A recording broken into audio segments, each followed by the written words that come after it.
So I know a lot of people laugh when I say the name Ricky Martin because of the celebrity status and basically who he is to us. But the real Ricky Martin that I knew was an inmate that I was in prison with. And he was about 23, 24 years old, doing 3 years for just petty crimes. Now, he was more confused than a billy goat on AstroTurf.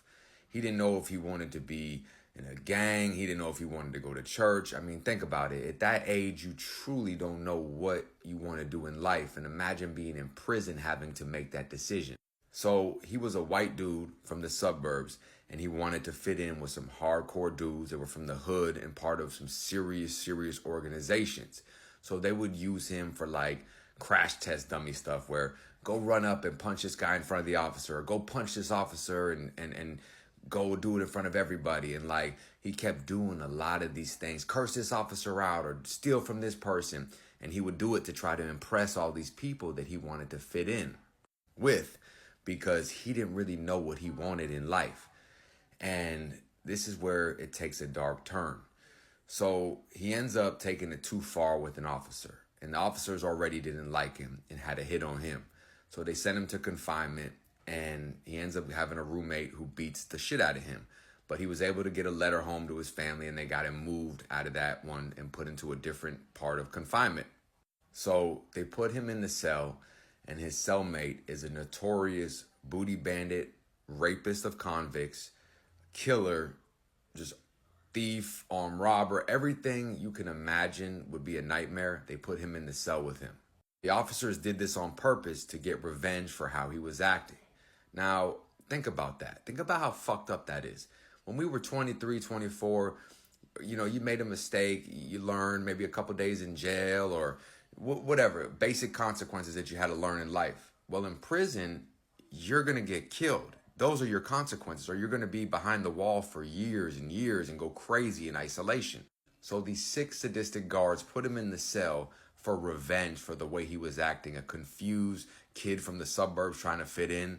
Instead of just putting him on lockdown to learn his lesson and let him go home when he was about to go home in 6 months, they put him in there with a notorious rapist and killer. Well, this guy beats him to death and then rapes him in that order. And while he was beating his face in, all you can hear is him stomping, because he's already knocked out. He's already bloody. He's already on the ground in the fetal position. All you hear is him stepping on this guy's face, stomping him out. And every time he did it, he would scream a name that he felt someone had injustice. He'd say, Malcolm X, and then stomp on his face. He'd say, this one is for George Zimmerman and what he did. Stomp on the guy's face. And he just kept going on. And it kept going on for 15 minutes, 20 minutes until the officers finally came in and cleared up the scene. And he died. And what's even more crazy is they didn't even tell the parents what happened. The parents were looking for him, and they couldn't find his location. Finally, they went to the prison he was at, found out their son that was going to go home in a matter of months was put in a cell with a notorious killer and beaten and raped to death. Imagine that.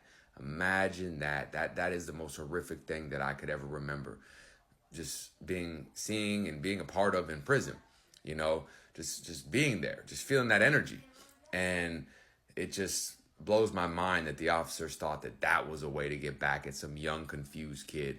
So at the end of the day, the guy that did this goes to trial, and he's like, yeah, I did it. I don't like him. I don't like his people, nothing he stands for, and I'll do it again. And I think he got like 45 years put back into prison, and that's it. Stay out, stay free. Us.